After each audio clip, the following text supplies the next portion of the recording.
Eliseu respondeu: Ouçam esta mensagem do Senhor.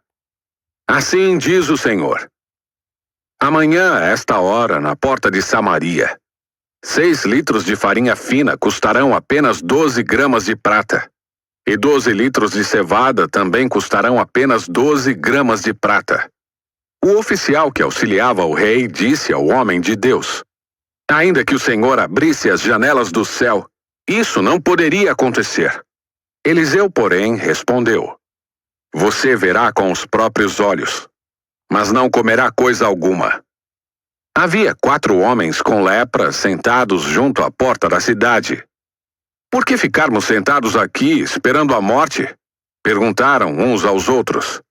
Morreremos de fome se ficarmos aqui, mas também morreremos de fome se entrarmos na cidade, pois não há alimento lá. Vamos sair e nos render ao exército sírio. Se eles nos deixarem viver, melhor. Mas se nos matarem, de qualquer maneira, teríamos morrido. Ao anoitecer, partiram para o acampamento dos sírios.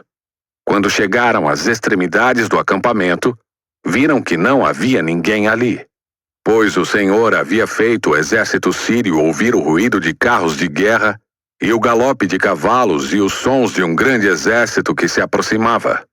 Disseram uns aos outros: O rei de Israel contratou mercenários hititas e egípcios para nos atacarem. Por isso fugiram ao anoitecer, abandonando tendas, cavalos, jumentos e tudo mais, e correram para salvar a vida. Quando os leprosos chegaram às extremidades do acampamento, foram de uma tenda à outra, comendo e bebendo. Pegaram a prata, o ouro e as roupas que encontraram e esconderam tudo. Por fim, disseram uns aos outros: Isto não está certo. Este é um dia de boas notícias e não contamos a ninguém. Se esperarmos até o amanhecer, seremos castigados. Venham, vamos voltar e dar as notícias no palácio. Então voltaram à cidade e relataram aos guardas do portão o que havia acontecido. Fomos ao acampamento sírio e não havia ninguém, disseram eles. Os cavalos e os jumentos estavam amarrados, e as tendas todas armadas, mas não havia ninguém por ali. Os guardas gritaram, anunciando a notícia no palácio.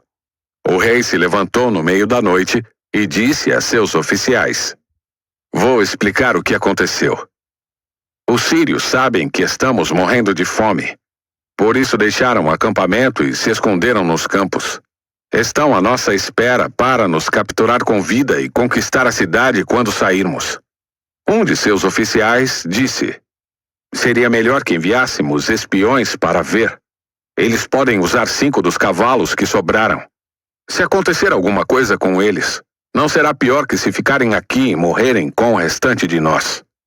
Assim, prepararam 2 carros de guerra com cavalos, e o rei enviou espiões para ver o que havia acontecido ao acampamento sírio. Foram até o Rio Jordão, seguindo o rastro de roupas e equipamentos que os sírios tinham abandonado em sua fuga desesperada. Os espiões voltaram e contaram tudo ao rei. Então o povo correu e saqueou o acampamento sírio.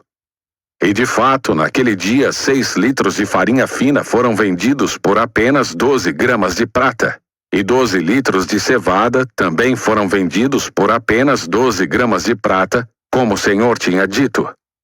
O rei colocou o oficial que o auxiliava para controlar o movimento à porta da cidade, mas ele foi derrubado, pisoteado e morto quando a multidão correu para fora.